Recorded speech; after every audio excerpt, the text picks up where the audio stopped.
Hi, Scott. Hi, Heather. Hi, Hi Peg. there. Hi there. So, Haley, can you tell me a little bit about the work that you do in supporting boomers and Gen Xers and individuals and couples? Thank you, Scott. Absolutely. I love to help great individuals, couples, and families to actually feel great again. And often they're coming to me because they're having multiple problems at once, perhaps with their individual happiness, their mental health, the tough transitions they're going through, Yeah, and also their relationship. sure. So I help couples to fall in love with each Yeah, other again, to redesign how they do their relationship, and helping individuals and boomers to redesign their lives the way that they are, giving away their time, their energy, their yeah, priorities, and to help them yeah, get back to good, to bring yeah, happiness back in. yeah. And that's so important. And today's today's lifestyle is so busy. Everybody's so busy. Even if you're not a sandwich generation and not dealing with adult children, not dealing with with senior parents. It's just, a busy life these days that we live. And I know that you have a personal connection to the topic as well. And can you tell us a little bit about your own personal journey? Yes, for sure. There's a definite reason why I support individuals with trauma and transition and adversity. I've gone through a fair share myself, but why my heart really goes out to the sandwich generation right now is raising three neurodiverse kids and having aging parents that are not doing okay, and being the oldest sibling and responsible for, a lot of the emotional weight of things. The struggles are real, and I Yeah. can understand firsthand.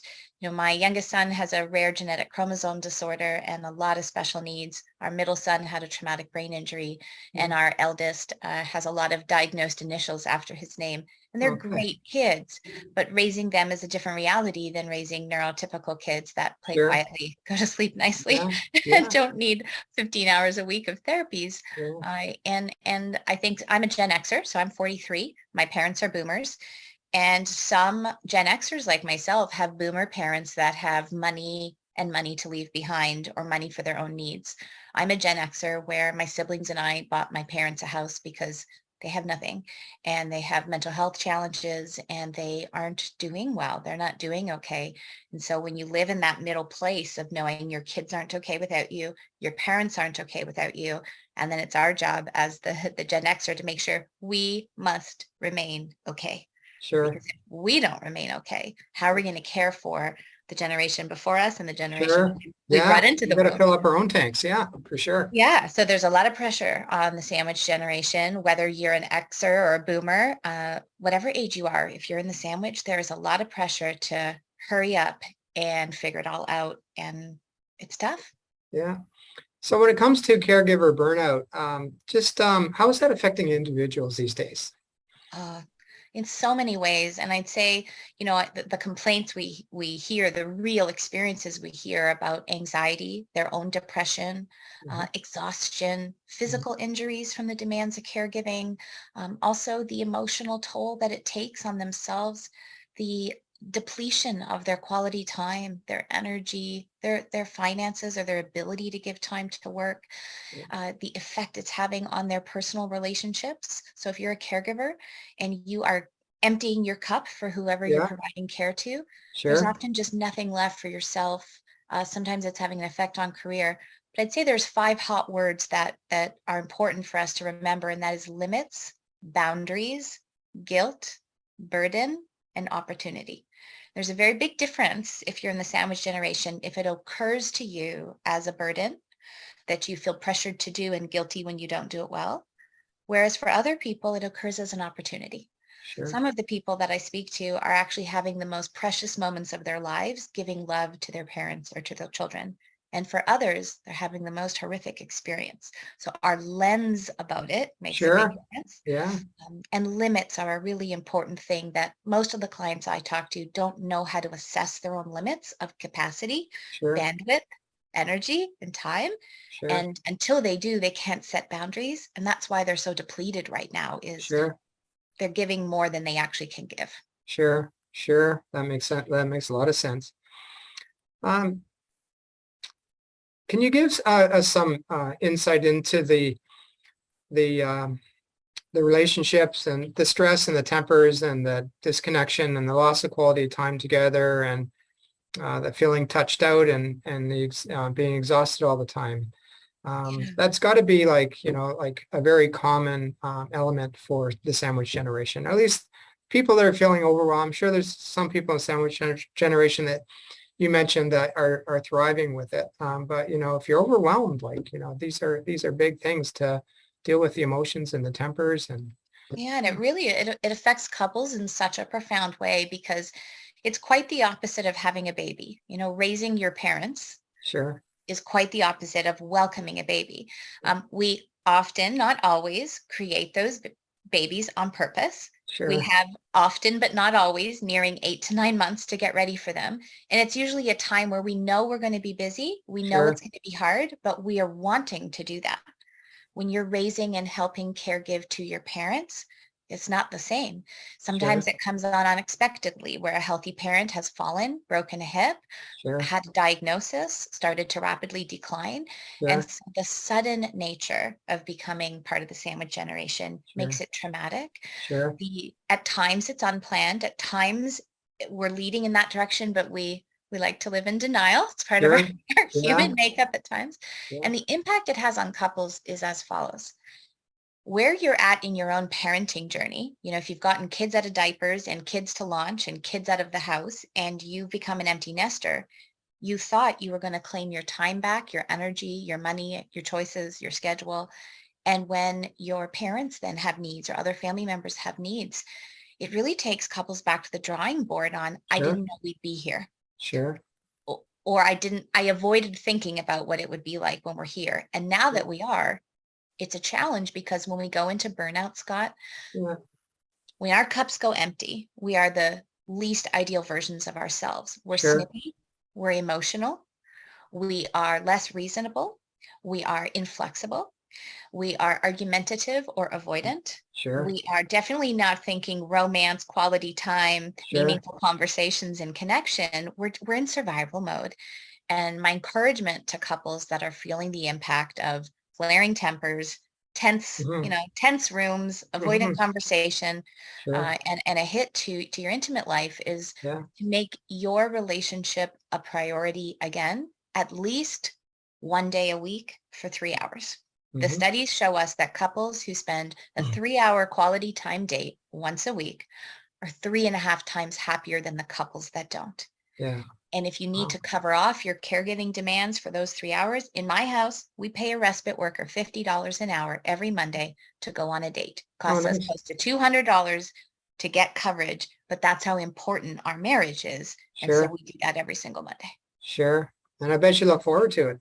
It's something to look forward to. I count the minutes. I count Yeah, down. yeah, for sure. Okay. Can you give us a quick tip just on what to do to raise your happiness, the happiness level in your life, Yeah. and the amount of connection? So you mentioned one is like a 3 hour date once a week. What else can you do? Such a great question, Scott. So for our listeners, whether you're single or in a relationship, if you are ready to raise the amount of joy in your life whilst being a caregiver, because this situation might be in place for quite a long time, then the first thing to do is change the order that you create your schedule in.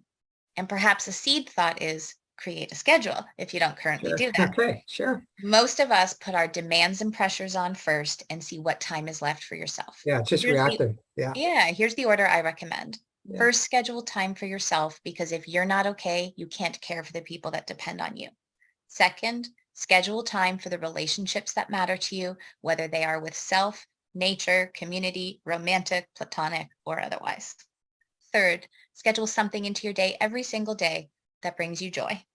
It can be as simple as a bubble bath, alone time with a book, taking a walk in nature, having a phone call with a friend. It doesn't need to be lavish, expensive, or you take a lot of time, but you need joy to look forward to every day. yeah. Fourth, schedule in those demands, roles, and responsibilities that you have committed to be there for. And fifth, schedule in some white space. We all need to have some protected time where nothing is scheduled so that if you are stuck in traffic, have a headache, or have a family emergency, you have some wiggle room. Right. Second tip is to make your stop doing list. We all only have 24 hours a day, 168 hours a week. And no matter how nicely you ask, you don't get more than that.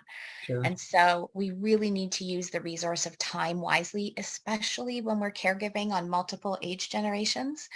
Your stop doing list is the list of things that does not need to be done by you, but does need to get done in your life. And you have some choices. Hire out for a fee, delegate to somebody willing for free, or come up with an efficiency to get that thing done faster and better. And get some help. We can't do this all alone. Yeah.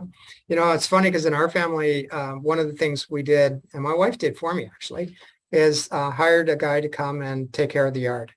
Yes, you deserve Just cut it. the grass. And, if I was ever late with something like that, it always really bothered me, that, the grass was too long. And so now it's done every week. And, he prunes the gardens and everything. So it looks While beautiful. you're probably excellent at it, Scott, it's not in your zone of genius. It doesn't Yeah. have to be done by Yeah. Scott to get Yeah, done exactly. well. And it's not that expensive to get somebody in to do it. And honestly, he takes about maybe 20 minutes and he's done because, so, there are things you can do and you got to kind of, figure out what those are and get the high hitters off your plate to start with. Yeah. Yeah. That's a Limits and great tip. choices. They're so important to our sandwich generation.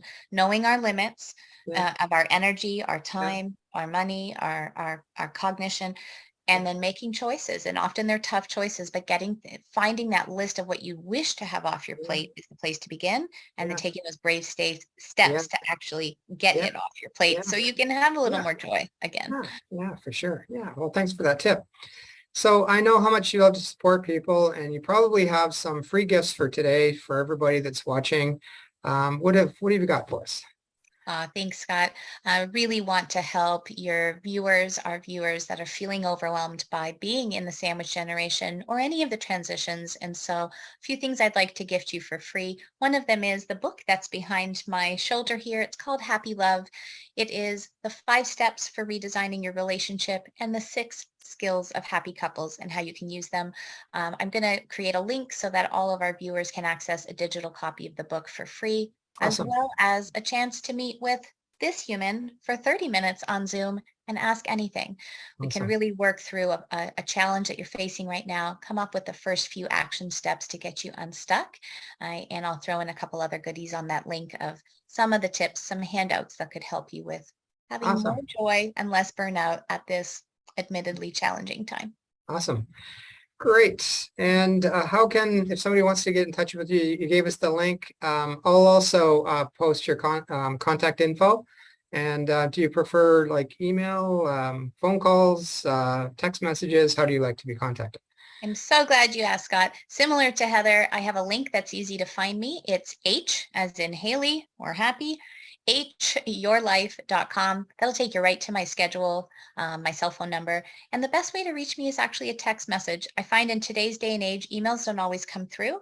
If you send me a text message, you can publicize my cell phone number. I promise to write you back and give you whatever that lifeline relief, answer the question, and it'll be a human, not a robot that writes you back. So send me a text, hop over to hyourlife.com and stay in touch with any of us to help you manage this challenging transition.